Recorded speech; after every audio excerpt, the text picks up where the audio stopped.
Mon nom est Garance, et pendant la majeure partie de ma vie, j'ai su exactement où je me situais dans la hiérarchie de ma famille, tout en bas de la liste.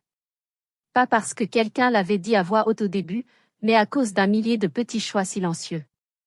Qui a eu la voiture neuve pour ses 18 ans? Ma sœur Mélusine. Qui a eu les discours sur « Tu es notre priorité » ? Mélusine. Et qui a eu la petite tape sur l'épaule accompagnée d'un « Toi tu es forte, tu te débrouilleras » ? C'était moi. Toujours moi. Mais tout s'est finalement transformé en mots brutaux un soir de décembre, lors d'un dîner, quand ma mère m'a regardé par-dessus la dinde rôtie, a souri à ma sœur, et a lâché cette phrase qui allait changer le cours de mon existence. La famille de ta sœur passera toujours avant. Toi, tu restes l'option de secours. Mon père a hoché la tête comme si c'était le bon sens même. Ma sœur a ricané comme si elle venait de gagner un trophée. Je n'ai pas pleuré. Je n'ai pas crié. J'ai juste dit, c'est noté. Et à partir de ce moment précis, j'ai commencé à construire une forteresse autour de ma vie. Je n'avais aucune idée qu'une faillite familiale approchait, ni qu'ils s'attendraient à ce que je paie pour leurs erreurs. Mais avant de vous raconter comment j'ai mis ma propre famille à genoux avec un simple dossier papier, laissez-moi vous poser une question. Avez-vous déjà eu l'impression d'être l'enfant invisible, celui qu'on appelle seulement quand on a besoin de quelque chose? Dites-moi dans les commentaires depuis quelle ville ou quel pays vous écoutez cette histoire, et quelle heure il est chez vous. Je veux savoir que je ne suis pas seule à être éveillée avec ce genre de cicatrices. Le foyer des Delorme, à Vichy, n'avait pas besoin d'épeler le favoritisme. Ils vivaient dans les murs de cette villa bourgeoise, dans les cadres photos dorés, dans la façon dont l'argent circulait et comment l'attention était divisée. C'était un dimanche de décembre, quelques semaines avant Noël. J'avais conduit 2 heures depuis Lyon, luttant contre la fatigue après une semaine de 60 heures au cabinet d'architecture, simplement parce que ma mère, Odile, avait insisté. C'est important, Garance. Mélusine a une grande nouvelle. Quand je suis arrivée, la maison sentait la cire à parquet et le rôti au marron. C'était cette odeur de richesse ancienne et de tradition rigide qui me donnait toujours la nausée. Mélusine était assise sur le canapé en velours, rayonnante, une coupe de champagne à la main, tandis que son mari, Amaury, se tenait derrière elle comme un garde du corps en costume italien. « Je suis enceinte », a annoncé Mélusine en caressant son ventre plat. « C'est un garçon cette fois. » Mes parents, Hubert et Odile, ont explosé de joie. Mon père a sorti une bouteille de grand cru qu'il gardait, pour les grandes occasions. On m'a servi en dernier, un fond de bouteille. J'ai souri, j'ai félicité, j'ai joué mon rôle. Mais le coup près est tombé au moment du dessert. J'ai profité d'un moment de calme pour parler de mes propres projets. J'avais travaillé dur, économisé chaque centime, et j'avais repéré un petit studio à rénover. J'avais besoin de récupérer les 5 000 € que j'avais prêtés à mes parents l'année précédente pour refaire la toiture de la villa. Une somme qu'ils m'avaient promis de rendre avant Noël. Maman, papa, ai-je commencé, ma voix tremblant légèrement. À propos de l'argent pour la toiture. J'en aurai besoin la semaine prochaine. J'ai trouvé un investissement. Le silence qui a suivi a été instantané et glacial. Ma mère a posé sa fourchette à dessert avec un bruit sec contre la porcelaine. Elle a échangé un regard avec mon père. Garance, ma chérie, a commencé mon père, d'un ton qu'on utilise pour expliquer la vie à un enfant lent d'esprit. Cet argent n'est plus disponible. Nous l'avons utilisé pour verser l'acompte de la nouvelle voiture d'Amaury. J'ai cligné des yeux, sidéré. Quoi? Mais c'était mes économies. Amaury a déjà une voiture. Il a besoin d'un véhicule qui reflète son statut, est intervenue ma mère sèchement. Il est dans le courtage de yacht, Garance. L'image est tout. Et maintenant, avec le bébé qui arrive, ils ont besoin de sécurité. Mais je comptais dessus, ai-je insisté, sentant une boule se former dans ma gorge. C'est là que Mélusine a ri. Un petit rire cristallin, cruel, dépourvu de toute empathie. Oh, allez Garance, ne sois pas si radine. Tu es célibataire, tu vis dans un petit appartement, tu n'as pas de vraie responsabilité. Nous construisons une famille. J'ai regardé mes parents, cherchant un soutien, une trace d'équité. Mais le visage de ma mère était dur comme la pierre. Ta sœur a raison, a tranché ma mère. Et puis, elle a prononcé la phrase fatidique, celle qui allait résonner dans mes cauchemars avant de devenir mon carburant. Ta sœur Mélusine est la priorité. Elle porte l'avenir de cette famille.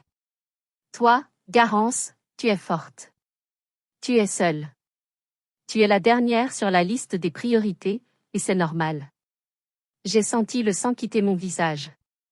J'ai regardé Amaury qui vérifiait sa montre de luxe, Mélusine qui se resservait du gâteau, et mes parents qui me défiaient du regard d'accepter mon sort.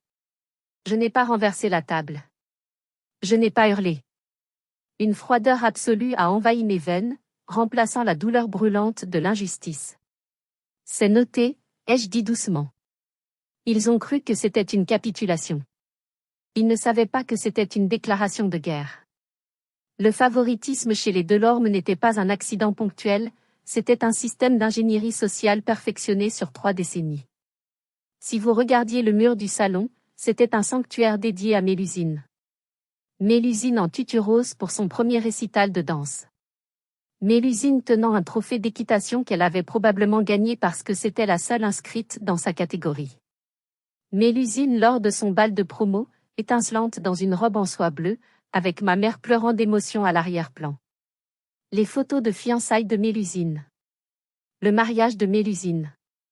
Il y avait peut-être 2 ou 3 photos de moi, disséminées comme des erreurs de cadrage.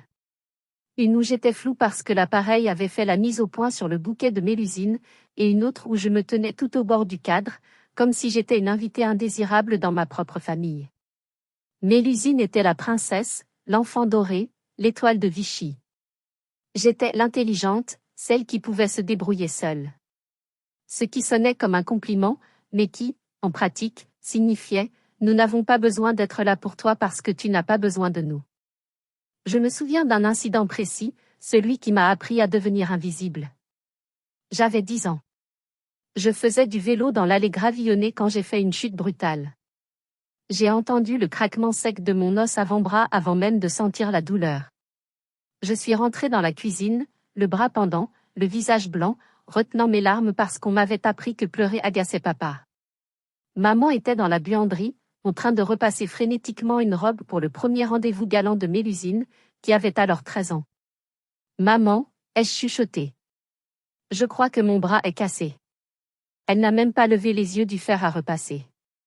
Pas maintenant, Garance. Ta sœur ne trouve pas sa ceinture en velours et elle est en crise de nerfs. Va mettre de la glace et attends dans le salon. Mais ça fait vraiment mal. Je t'ai dit d'attendre, a-t-elle claqué, la vapeur du fer s'élevant comme un dragon entre nous. Ne sois pas si dramatique. Mélusine a besoin de moi. C'est son premier vrai rendez-vous avec le fils du notaire. C'est important pour son image. J'ai attendu 4 heures. 4 heures assise sur le canapé, serrant un sac de petits pois surgelés contre mon bras qui devenait violet et enflé, écoutant Mélusine hurler à l'étage parce que ses cheveux ne bouclaient pas correctement. Quand mon père est rentré et a finalement vu mon bras, il a soupiré, non pas de compassion, mais d'ennui, comme si ma blessure était une tâche administrative imprévue dans son agenda. Aux urgences, quand le médecin a demandé pourquoi nous avions attendu si longtemps pour une fracture aussi nette, ma mère a ri nerveusement, posant sa main manucurée sur le bras du docteur. Oh, vous savez comment sont les enfants, elle ne s'est pas plainte tout de suite. Garance est si dure au mal. Je n'ai rien dit. J'ai regardé ma mère mentir avec une aisance terrifiante pour protéger l'image de la famille parfaite. C'est ce jour-là que j'ai compris. Il y avait 2 catégories d'enfants. L'enfant investissement, qu'il fallait polir, protéger et exposer à la lumière. Et l'enfant utilitaire, celui qui devait survivre sans gilet de sauvetage. Cette dynamique s'est aiguisée avec le temps. Pour ses 18 ans, Mélusine a reçu une Fiat 500 neuve, blanche nacrée, avec un œuf rouge géant sur le capot. Pour mes 18 ans, j'ai reçu un gâteau de supermarché et un livre sur « Comment gérer son budget étudiant ». C'est pour ton bien, avait dit mon père en me tendant le livre. Tu vas aller à l'université à Lyon, tu dois apprendre la valeur de l'argent. Ta sœur, elle, reste ici pour ses études d'art, elle a besoin de mobilité. J'ai avalé ces mots comme de l'eau tiède. Familier, fade, attendu. Mais ce que je ne savais pas, c'est que cette négligence allait devenir ma plus grande arme. Pendant qu'ils apprenaient à Mélusine à être dépendante, capricieuse et incompétente, ils m'apprenaient involontairement à devenir une survivante. Mes années d'université ont marqué le moment où le favoritisme a cessé d'être subtil pour devenir un système économique à part entière. Je suis partie pour Lyon avec 2 valises et une promesse vague de mes parents qu'ils m'aideraient, si vraiment c'était nécessaire. J'ai vite compris que « nécessaire » était un terme très subjectif. J'ai loué une chambre de bonne de 9 mètres carrés au 7e étage sans ascenseur. L'été, c'était un four, l'hiver, je dormais avec 2 pulls et un bonnet. Pendant ce temps, à 400 km de là, Mélusine avait décidé qu'elle voulait se trouver à Paris.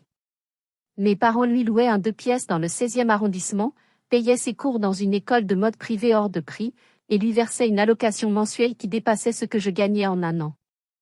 Je travaillais tous les soirs et les week-ends. Je servais des cafés le matin, je donnais des cours de maths l'après-midi, et je faisais des plans sur AutoCAD pour des étudiants en architecture plus riches que moi la nuit. Je vivais de pâtes premier prix et de détermination pure. Un souvenir reste gravé dans ma mémoire comme une brûlure de cigarette. C'était un mardi soir pluvieux de novembre. J'avais une rage de dents terrible, une infection qui me lançait jusque dans l'oreille. Je n'avais pas l'argent pour le dentiste ce mois-là. J'ai appelé ma mère, ravalant ma fierté. « Maman, j'ai vraiment mal. Il me faudrait 150 € pour les soins. Je te rembourserai le mois prochain. » Il y a eu un silence au bout du fil, puis un soupir exaspéré. « Oh, Garance, tu appelles toujours au mauvais moment. Nous venons juste d'envoyer 2000 € à Mélusine. Elle a eu un petit accident de shopping, elle était déprimée à cause de ce garçon, comment s'appelle-t-il? Bref, nous sommes un peu à sec ce mois-ci.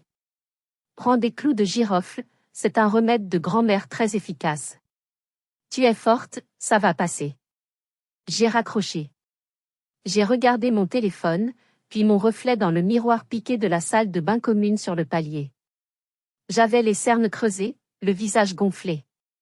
Ce soir-là, en mâchant un clou de girofle amer qui me brûlait la gencive, j'ai ouvert Instagram. Mélusine avait posté une story il y a 10 minutes. Elle était dans un bar à cocktail chic de Saint-Germain-des-Prés, devant un verre de spritz avec ses amis, riant aux éclats. La légende disait « Merci papa et maman pour cette thérapie shopping. La vie est belle.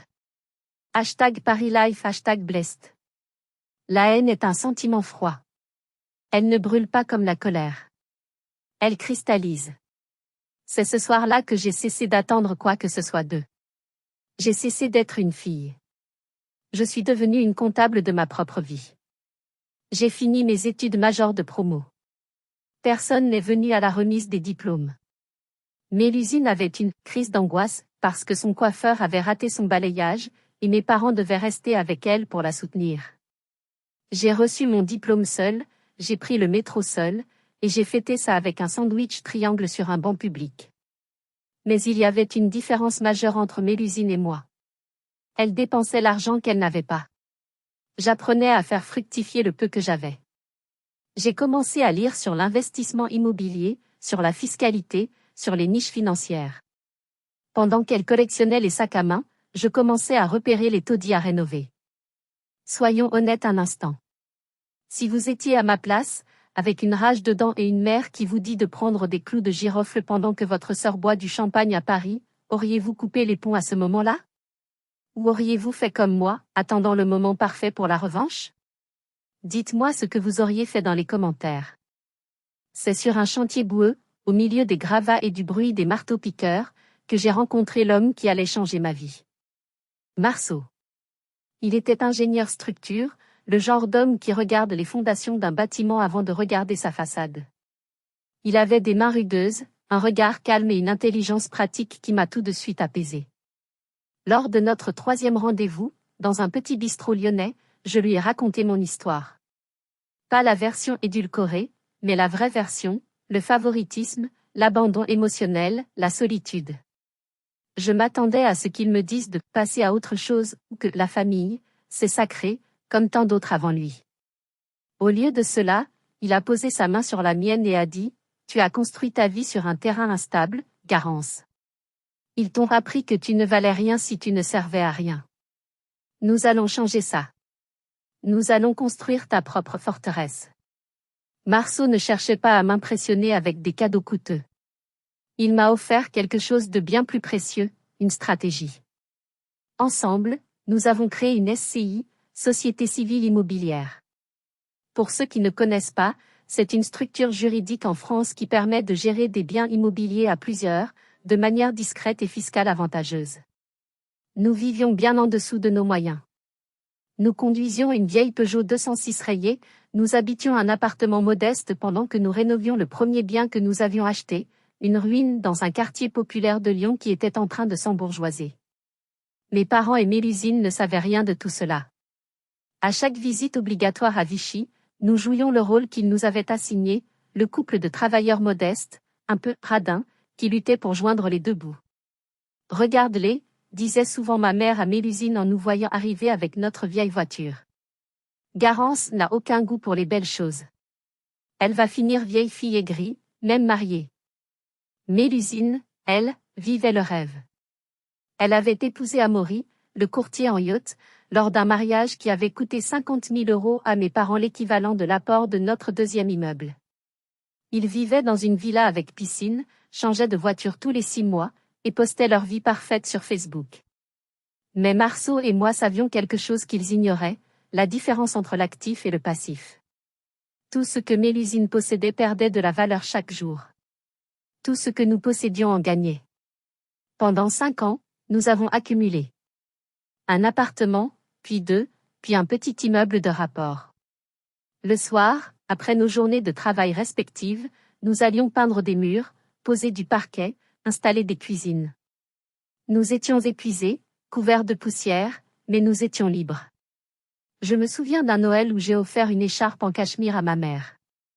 Elle l'a ouverte, a touché le tissu, et a dit avec un petit sourire condescendant, « C'est gentil, Garance. C'est simple. Comme toi. » Puis elle s'est tournée vers le sac Louis Vuitton que Mélusine lui avait offert, payé avec la carte de crédit que papa remboursait secrètement, et a poussé des cris de joie. J'ai serré la main de Marceau sous la table. Il m'a chuchoté à l'oreille, « Laisse-les rire. Le roi est nu, mais il ne le sait pas encore. » Nous étions devenus millionnaires en actifs nets juste avant mes 30 ans. Et ma famille pensait toujours que je ne pouvais pas me payer une séance chez le coiffeur. C'était notre secret le plus délicieux. Mais le plus grand secret, le plus sombre, n'était pas le mien. C'était celui de Mélusine. Et quand je l'ai découvert, j'ai compris que la guerre allait bientôt éclater. Tout a basculé un mardi matin gris, 3 ans avant la crise finale. J'ai reçu une lettre recommandée avec accusé de réception à mon adresse lyonnaise. L'expéditeur était une société de crédit à la consommation bien connue, de celles qui prêtent de l'argent à des taux usuraires à ceux qui sont désespérés. J'ai ouvert l'enveloppe, perplexe. Je n'avais jamais pris de crédit à la consommation de ma vie. À l'intérieur, une mise en demeure brutale. Mademoiselle Delorme, suite à nos nombreuses relances restées sans réponse, nous vous informons que votre dossier pour le prêt numéro 894 B est transmis au service contentieux. Somme due, 6 450 €. Mon cœur a raté un battement. J'ai cru à une erreur, une homonymie. J'ai appelé le numéro immédiatement. Après 20 minutes de musique d'attente insupportable, une agente m'a répondu. Mais madame, nous avons bien la copie de votre passeport, votre signature, et le contrat a été souscrit en ligne il y a 6 mois. L'adresse de livraison de la carte associée est 14 allée des Cygnes, Vichy. Le monde s'est arrêté. C'était l'adresse de mes parents. La réalisation m'a frappé comme un coup de poing dans l'estomac. Je me suis souvenu d'un week-end à Vichy 6 mois plus tôt. J'avais laissé mon sac à main dans le salon pendant que j'aidais mon père à jardiner. Mélusine était restée à l'intérieur, soi-disant pour se reposer. Elle avait fouillé mon sac. Elle avait photographié mon passeport. Elle avait volé mon identité pour s'acheter je ne sais quelle frivolité qu'elle ne pouvait pas se payer. La rage que j'ai ressentie à ce moment-là n'avait rien à voir avec l'argent. C'était une violation. C'était criminel. En France, l'usurpation d'identité est un délit passible de prison. J'ai appelé ma mère, pas ma sœur.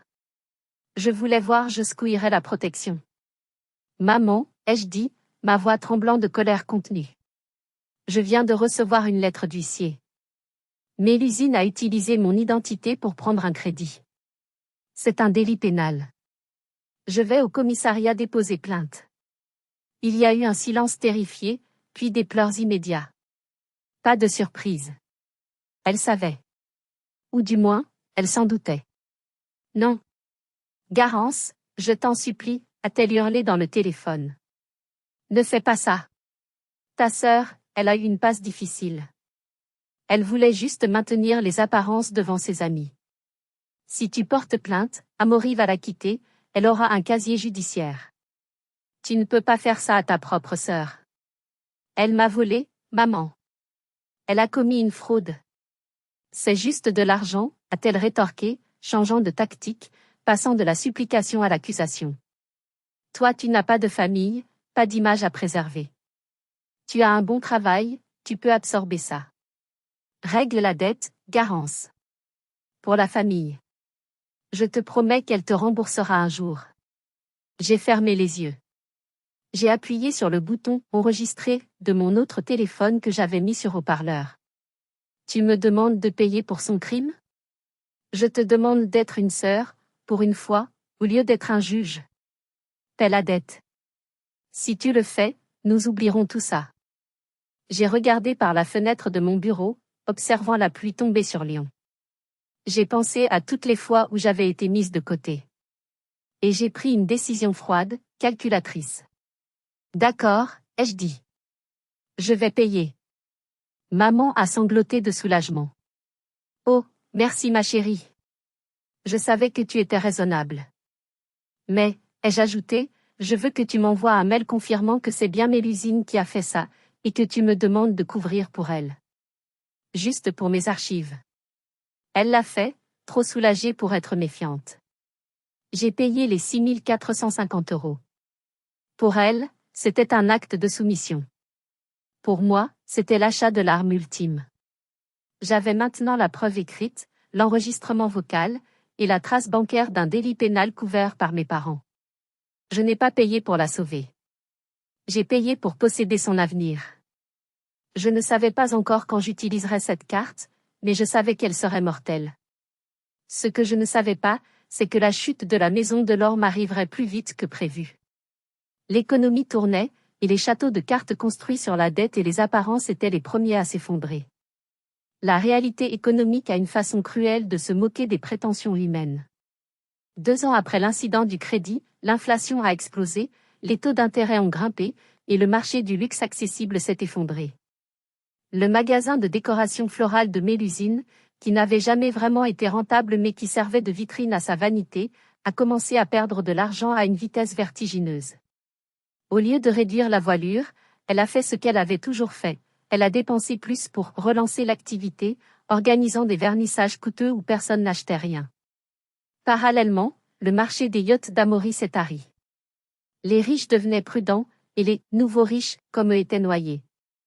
Mais Amaury ne pouvait pas imaginer conduire une voiture de moins de 50 000 €. Alors ils ont continué à vivre à crédit, jonglant avec les cartes, creusant un trou pour en boucher un autre. Le coup de grâce est venu un matin d'octobre. J'ai reçu un appel de mon père. Sa voix, d'habitude si arrogante et assurée, était brisée, méconnaissable. Garance. C'est la catastrophe. Qu'est-ce qu'il y a, ai-je demandé, en arrêtant ma voiture sur le bas-côté. Les huissiers sont passés chez Mélusine ce matin. Ils ont saisi les meubles. La maison va être mise aux enchères judiciaires. J'ai ressenti un pincement, mais pas de surprise. Je suis désolé, papa. C'est terrible. Ce n'est pas tout, a-t-il chuchoté, comme s'il avait peur que les murs l'entendent. Tu te souviens quand nous avons aidé Mélusine à agrandir sa boutique l'année dernière? Oui. Nous nous sommes portés caution solidaire. Nous avons hypothéqué notre maison à Vichy pour garantir son prêt professionnel. Un silence lourd s'est installé. J'ai eu le vertige. Ils avaient mis leur propre toit, la maison de famille, en jeu pour les caprices de leur fille dorée. La banque nous a notifié ce matin, a continué mon père, sa voix tremblant de pleurs retenues. Si la dette de l'entreprise n'est pas réglée sous 30 jours, ils saisissent aussi notre maison. Nous allons tout perdre, Garance. Tout. J'ai raccroché lentement. J'ai imaginé la scène à Vichy. La panique. Les reproches. Ou peut-être pas de reproches, juste une victimisation collective. Marceau m'a regardé quand je suis rentré ce soir-là. C'est arrivé, a-t-il simplement demandé. C'est arrivé. Ils sont en train de couler, et ils nous entraînent avec eux. Je pensais avoir quelques jours de répit avant qu'ils ne se tournent vers moi. J'étais naïve. Le lendemain matin, mon téléphone a vibré avec un message de groupe, réunion de famille d'urgence dimanche à Vichy. Présence obligatoire. Il s'agit de la survie de la famille. Pas de s'il te plaît. Pas de peux-tu venir? Juste un ordre. Comme si j'étais un soldat qu'on rappelait au front pour servir de chair à canon. On y va, a demandé Marceau, en voyant mon visage se durcir. On y va, ai-je répondu. Mais cette fois, on n'y va pas en tant que victime. On y va en tant que banquier. Le trajet de Lyon à Vichy a duré 2 heures, mais il m'a semblé traverser une éternité de souvenirs. La campagne française défilait, grise et humide, reflétant mon état d'esprit. Marceau conduisait, sa main chaude posée sur ma cuisse, un ancrage constant dans la tempête qui s'annonçait. Nous n'avions pas pris notre vieille Peugeot cette fois. Nous avions pris la voiture de fonction de Marceau, une berline allemande noire, sobre mais puissante. C'était le premier indice que les choses avaient changé, mais mes parents seraient probablement trop occupés par leur propre malheur pour le remarquer. Rappelle-toi le plan, a dit Marceau doucement alors que nous approchions du panneau d'entrée de la ville de Vichy. Pas d'émotion. Juste des faits. Juste des chiffres. Ils vont essayer de jouer sur la corde sensible, sur la culpabilité, sur le devoir filial. Je sais, ai-je répondu, serrant mon sac à main contre moi. À l'intérieur, il y avait le dossier que j'avais passé la nuit à préparer. J'avais appelé le dossier Némésis. Quand nous nous sommes garés dans l'allée de gravier de la villa familiale, l'atmosphère était funèbre. Les volets étaient mi-clos. L'herbe, d'habitude coupée au millimètre, était un peu haute. Même la maison semblait savoir qu'elle était en sursis. En entrant dans le salon, le choc a été physique. La pièce, autrefois temple de l'ordre bourgeois, ressemblait à un bunker de guerre. Des piles de papier recouvraient la table en chêne massif, lettres recommandées non ouvertes, avis d'imposition, relevés bancaires marqués au feutre rouge. Mes parents étaient assis sur le canapé, le visage gris. Mélusine était dans un fauteuil, un mouchoir pressé contre son nez, les yeux gonflés mais portant toujours ses boucles d'oreilles en diamant. Amaury faisait les 100 pas, l'air d'un animal traqué, sa superbe habituelle remplacée par une agitation nerveuse. Personne ne s'est levé pour nous accueillir.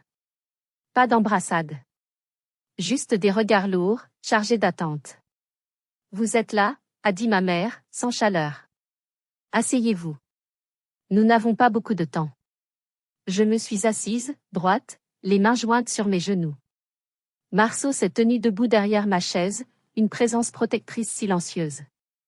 La situation est critique, a commencé mon père, essayant de retrouver son ton d'autorité patriarcale, mais échouant lamentablement.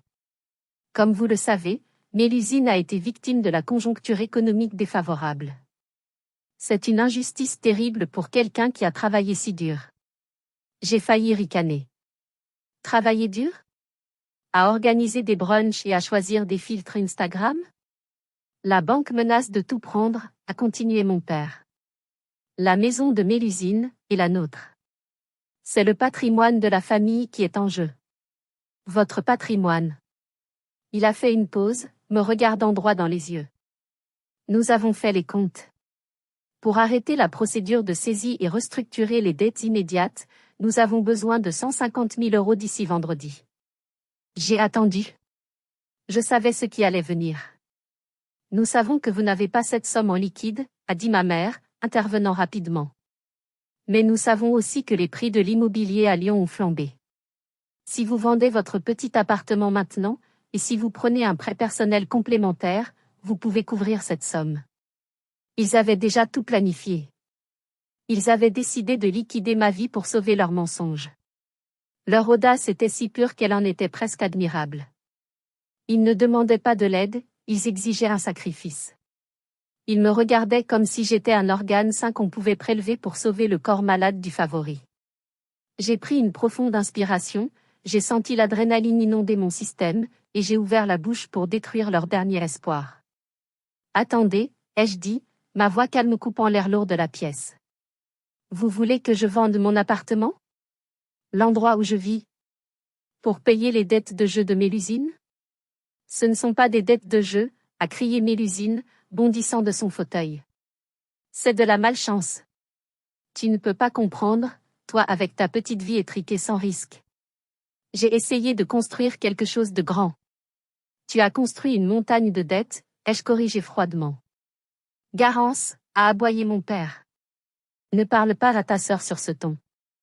Elle souffre déjà assez. La question n'est pas de savoir qui a tort. La question est de sauver la famille. Tu es la seule à pouvoir le faire.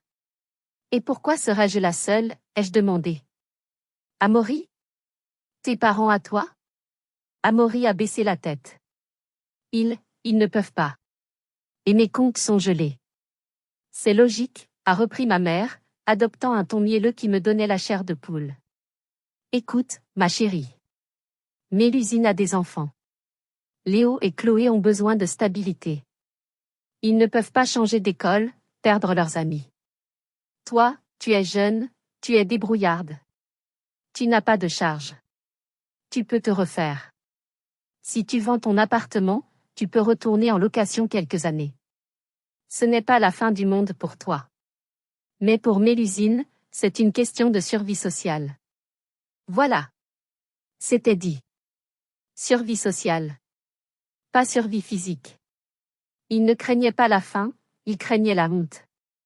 Il me demandait de sacrifier ma sécurité financière réelle pour protéger leur façade imaginaire. Et si je dis non? La question est tombée comme une guillotine. Le visage de ma mère s'est tordu, passant de la douceur manipulatrice à une rage laide. Tu ne peux pas dire non. Après tout ce qu'on a fait pour toi? On t'a nourri, logé, élevé. C'est ton devoir. Si tu refuses, tu es une ingrate. Tu es une enfant égoïste qui veut voir sa propre famille à la rue. Tu serais responsable de notre malheur, a ajouté Mélusine, les yeux brillants de haine. Si mes enfants pleurent parce qu'ils n'ont plus de maison, ce sera de ta faute, Garance. Ta faute exclusive. C'était un chef-d'œuvre de chantage émotionnel.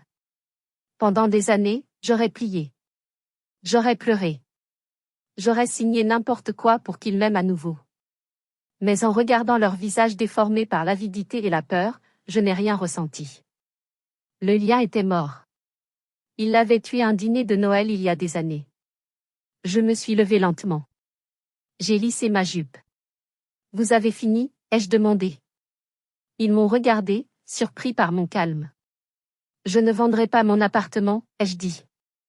Je ne vous donnerai pas 150 000 euros. Des cris de protestation ont éclaté. Mon père s'est levé, le visage rouge. Asseyez-vous, a tonné Marceau. C'était la première fois qu'il parlait.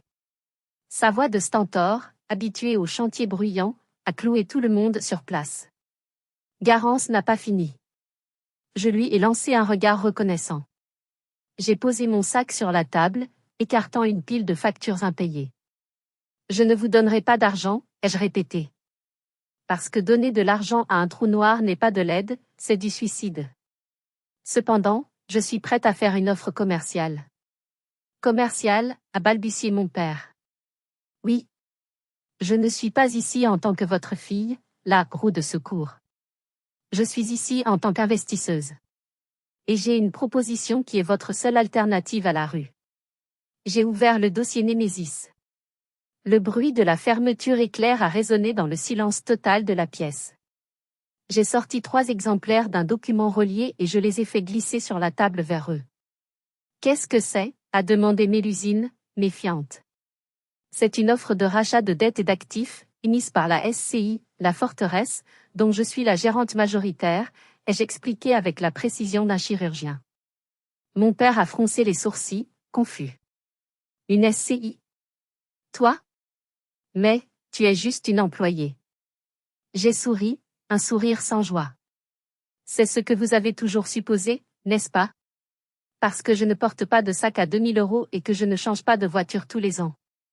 En réalité, Marceau et moi possédons 5 appartements à Lyon, un immeuble de rapport en banlieue, et des parts dans le cabinet d'architecture. Notre patrimoine net dépasse le million d'euros. Le choc sur leur visage était comique, si la situation n'était pas si tragique. Ma mère a ouvert la bouche, puis l'a refermée, comme un poisson hors de l'eau. Mélusine me regardait comme si j'étais devenue un extraterrestre. L'idée que la petite sœur ratée et radine soit en réalité riche, bien plus riche que ne l'avait jamais été, était inconcevable pour leur vision du monde. Tu nous as caché ça, a murmuré ma mère. Pourquoi? Pour me protéger de vous, ai-je répondu simplement. Et vu la situation actuelle, j'avais raison. J'ai tapoté le document. Voici l'offre. Ma société est prête à racheter vos créances auprès de la banque avant la saisie. Je paie la dette de Mélusine. Je désengage l'hypothèque sur la maison de papa et maman. Un soupir de soulagement collectif a traversé la pièce. Mélusine a esquissé un sourire victorieux. Je savais que tu craquerais. Merci, Garance. On te remboursera quand les affaires reprendront, promis. Tu n'as pas écouté, Mélusine, ai-je coupé sèchement. J'ai dit que je rachète la dette. Je ne la paie pas pour toi. Ce qui signifie que je deviens votre créancière. Et mes conditions ne sont pas négociables. Conditions? Amaury a demandé nerveusement. Oui. Condition numéro 1, la maison de Vichy. Je la rachète pour le montant de la dette. Elle devient ma propriété. Papa et maman, vous devenez mes locataires. Vous ne paierez pas de loyer tant que vous vivrez, c'est mon cadeau. Mais la maison est à moi. Vous ne pouvez plus l'hypothéquer pour les folies de Mélusine. Mon père a blêmi. Perdre son titre de propriété était l'humiliation ultime pour un homme de sa génération. Condition numéro 2, Mélusine et Amaury. Je rachète votre villa aussi, mais pour la revendre immédiatement afin de couvrir une partie des pertes. Vous êtes expulsés. Quoi? Mais où va-t-on aller? A crié Mélusine. J'ai un T3 dans une barre d'immeuble à la sortie de la ville. C'est propre, c'est sécurisé. Je vous le loue pour un loyer modéré. C'est ça ou le foyer d'hébergement. Tu veux qu'on vive dans une HLM? Mélusine tremblait de rage. Tu es malade. Tu veux nous humilier. Je veux vous donner un toit, ai-je rectifié. Et enfin, condition numéro 3. La plus importante. Pour que je signe ce chèque, Mélusine doit prouver qu'elle contribue à l'effort. J'ai un contact au supermarché Carrefour de la zone industrielle. Il cherche quelqu'un pour la mise en rayon et la caisse. J'ai préarrangé un entretien pour toi demain matin. Le silence qui a suivi cette déclaration était assourdissant. Mélusine travaillait à la caisse? La princesse de Vichy? Jamais, a-t-elle hurlé, renversant sa chaise. Jamais je ne ferai ça. Je suis une artiste. Papa, dis quelque chose. Elle nous insulte. Mon père a serré les poings. Garance, c'est trop. C'est de la vengeance, pure et simple. Nous sommes ta famille, pas tes employés. Nous refusons cette offre insultante. Sors de chez moi. Je me suis levée calmement. J'ai commencé à ranger mes papiers. Très bien. C'était votre choix. La banque saisira tout dans 3 jours. Bonne chance. Je me suis dirigée vers la porte. Marceau m'a suivi. J'avais la main sur la poignée quand j'ai entendu ma mère pleurer. Mais je savais qu'ils ne signeraient pas. Leur orgueil était encore trop fort. Il fallait que je sorte l'arme nucléaire. Je me suis arrêtée, dos à eux. Ah, une dernière chose, ai-je dit en me retournant lentement. Si vous refusez l'offre, je devrai aussi régler une autre affaire pendante. L'affaire du Crédit Sofinco. À l'entente de ce nom, le visage de Mélusine est passé du rouge de la colère au blanc cadavérique de la terreur. De quoi tu parles? A demandé mon père, sentant le changement soudain d'atmosphère dans la pièce. Il regardait Mélusine, qui semblait prête à s'évanouir. Je suis revenu vers la table et j'ai sorti une petite clé USB noire et une photocopie d'un dossier vieux de 3 ans. Il y a 3 ans, ai-je commencé, ma voix résonnant comme un jugement, Mélusine a volé mon passeport. Elle a usurpé mon identité pour ouvrir un crédit à la consommation de 6 450 €. Elle a dépensé l'argent et n'a jamais remboursé. Les huissiers sont venus me chercher. C'est faux, a couiné Mélusine, mais sa voix manquait de conviction. J'ai ici la copie du contrat avec la fausse signature, ai-je continué implacablement. Et j'ai aussi l'enregistrement de l'appel téléphonique où maman me supplie de payer pour couvrir le crime, en admettant tout. J'ai posé la clé USB sur la table. Elle a fait un petit bruit sec de plastique contre le bois, mais pour eux, c'était le bruit d'une bombe. Mon père s'est tourné vers ma mère, les yeux écarquillés. Odile? Tu savais? Mélusine a fait ça? C'est du pénal. Ma mère sanglotait dans ses mains. Je voulais juste protéger la famille. Protéger la famille en sacrifiant l'autre fille, comme toujours, ai-je commenté. Voici la réalité, papa. L'usurpation d'identité est punie de 5 ans de prison et 75 000 € d'amende. Le délai de prescription n'est pas écoulé. Je me suis penché vers Mélusine. Si vous ne signez pas mon accord de restructuration maintenant, je sors d'ici et je vais directement à la gendarmerie. Je dépose plainte. Avec les preuves que j'ai, tu seras inculpé avant ce soir. Et avec une condamnation pénale, Amaury, tes chances de retrouver un travail dans la finance ou le courtage seront nulles. Les services sociaux s'intéresseront à vos enfants. C'était brutal. C'était cruel. Et c'était la seule langue qu'ils comprenaient, la force. Tu mettrais ta propre sœur en prison, a chuchoté Amaury, horrifié. Elle a volé mon identité, Amaury. Elle m'a mise en danger financier sans remords. Elle ne m'a jamais demandé pardon. Elle a juste ri. Alors oui. Aujourd'hui, je ne suis pas sa sœur. Je suis sa victime qui réclame justice. J'ai regardé ma montre. Vous avez 10 minutes.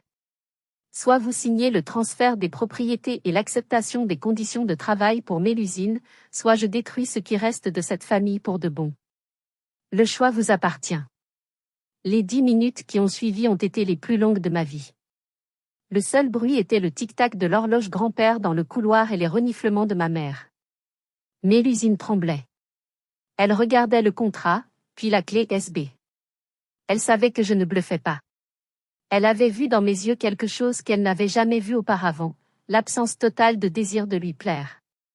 Finalement, c'est mon père qui a bougé le premier. Il semblait brisé, un vieil homme qui venait de réaliser que toute sa vie avait été bâtie sur des fondations pourries. Il a pris le stylo. Hubert, non. A gémi ma mère. Tais-toi, Odile, a-t-il dit sèchement. On a perdu. Et on l'a mérité. Il a signé. Il a poussé le contrat vers Mélusine. Elle a pleuré en signant. Pas des larmes de remords, mais des larmes de rage impuissante. Elle signait la fin de sa vie de princesse. Elle signait pour devenir caissière. Elle signait sa reddition inconditionnelle face à la sœur qu'elle avait méprisée toute sa vie. Quand tout le monde a eu signé, j'ai repris les documents. J'ai repris la clé USB, je n'étais pas folle, je gardais la preuve. Vous avez une semaine pour déménager, ai-je dit. Les déménageurs viendront lundi. Je suis sortie de la maison sans me retourner. L'air dehors était froid et vif. J'ai pris une grande inspiration. Pour la première fois depuis mes 10 ans, je ne me sentais pas oppressée à Vichy. Je me sentais libre. Les mois qui ont suivi ont été surréalistes. Voir l'empire de fausses apparences de ma famille être démantelé brique par brique était à la fois douloureux et étrangement satisfaisant. La villa de Mélusine a été vendue. Elle et Amaury ont emménagé dans l'appartement HLM que je leur avais assigné. C'était propre, mais c'était petit. Les murs étaient fins. Ils pouvaient entendre les voisins. Pour la première fois de sa vie, Mélusine devait baisser le ton. Mais le plus grand choc a été de la voir au supermarché. Je suis allée faire mes courses incognito quelques semaines plus tard, juste pour vérifier. Elle était là, assise à la caisse numéro 4, portant le gilet rouge de l'enseigne. Ses ongles longs et manucurés avaient disparu, remplacés par des ongles courts et pratiques. Elle scannait des boîtes de conserve avec une expression de concentration intense et misérable. Quand elle a levé les yeux et m'a vu au bout de la file, elle s'est figée. J'ai cru qu'elle allait m'insulter ou quitter son poste. Mais elle a baissé les yeux, a scanné mes articles des fruits, des légumes, du pain et a murmuré, « Ça fera 45 €, s'il te plaît. » Merci, ai-je répondu en payant. Il n'y avait pas de pardon dans cet échange, mais il y avait de la réalité. Pour la première fois, ma sœur gagnait sa vie. Elle comprenait ce que signifiait avoir mal aux pieds après 8 heures de travail. Mes parents, eux, sont devenus des fantômes dans leur propre maison. Ils vivaient là par ma grâce. Je payais les taxes, les réparations. Ils ne pouvaient plus jouer les grands seigneurs en ville. La rumeur avait couru que c'était leur fille, rejetée, qui avait sauvé les meubles. L'humiliation sociale à Vichy était totale. Il sortait peu. Hubert m'a appelé un soir, 6 mois après la signature. Garance? Oui, papa. Le toit de l'annexe fuit. J'ai appelé le couvreur, mais il a dit qu'il fallait ton accord pour le devis. Sa voix était humble, hésitante. C'était la voix d'un locataire parlant à son propriétaire, pas celle d'un père parlant à sa fille. Envoie-moi le devis par mail, papa. Je regarderai si c'est dans le budget de ce trimestre. D'accord. Merci Garance. Il a raccroché. Pas de « je t'aime », pas de reproche. Juste une transaction. La relation parent-enfant était morte, remplacée par une relation d'affaires. C'était triste, mais c'était sain. C'était propre. Amaury a fini par quitter Mélusine 1 an plus tard. Il ne supportait pas la vie sans luxe. Il est parti chercher une autre héritière naïve sur la Côte d'Azur. Mélusine s'est retrouvée seule avec les enfants, son salaire de caissière, et l'aide conditionnelle que je lui fournissais, je payais les fournitures scolaires des petits directement, jamais d'argent liquide pour elle. Étonnamment, c'est là qu'elle a commencé à changer. Sans public pour ses caprices, sans mari pour valider ses délires, sans parents pour la renflouer, elle a dû grandir. À 38 ans, ma sœur a commencé à devenir une adulte. 2 ans ont passé depuis la confrontation. Je suis assise sur la terrasse de notre nouvelle maison, sur les collines de Lyon. Marceau est dans le jardin, en train de montrer à notre fils de 6 mois, Arthur, comment toucher l'herbe. Je n'ai pas oublié, mais j'ai avancé. L'argent que je tire de la location de la maison de mes parents, techniquement un loyer comptable, et les profits de nos autres investissements servent maintenant une cause plus grande. J'ai créé une fondation appelée l'Envol. Sa mission est simple, offrir des bourses d'études et un mentorat financier aux jeunes étudiants qui, comme moi, ont été mis de côté par leur famille. Nous aidons les boucs émissaires, les vilains petits canards, ceux à qui on a dit qu'ils ne valaient rien. Nous leur apprenons à construire leur propre forteresse. Chaque fois que je signe un chèque pour payer les frais de scolarité d'une jeune fille brillante mais ignorée par ses parents, je sens une petite partie de mon enfant intérieur guérir. C'est ma véritable vengeance. Non pas détruire ma famille, mais utiliser la force qu'ils m'ont forcé à acquérir pour élever les autres. Noël dernier, j'ai reçu une carte de Mélusine. Pas de cadeau, juste une carte bon marché. Elle avait écrit « J'ai été promu chef de caisse. C'est dur, mais je m'en sors. Les enfants vont bien. Merci de ne pas m'avoir laissé aller en prison. Je ne suis pas sûre de t'aimer encore, mais je te respecte. Mélusine. » J'ai souri en lisant ça. C'était le mot le plus honnête qu'elle m'ait jamais écrit. Le respect. C'était tout ce que j'avais toujours voulu. Pas leur adoration factice, mais leur respect. Et j'avais dû l'acheter au prix fort, en rachetant leurs dettes et en brisant leurs rêves, mais je l'avais enfin obtenu. Mes parents ont décrété que j'étais la dernière. Ils avaient raison. Je suis la dernière. La dernière debout. Celle qui reste quand tout le reste s'est effondré. Et à vous qui m'écoutez, si vous êtes le dernier de votre famille, l'oubliez, le plan B, souvenez-vous de ceci, être sous-estimé est un super pouvoir. Il ne vous voit pas venir. Il ne voit pas que pendant qu'ils se pavanent, vous construisez. Et quand leur monde de cartes s'effondrera, vous serez les seuls à avoir les fondations pour rester debout. Ne cherchez pas leur validation. Cherchez votre liberté.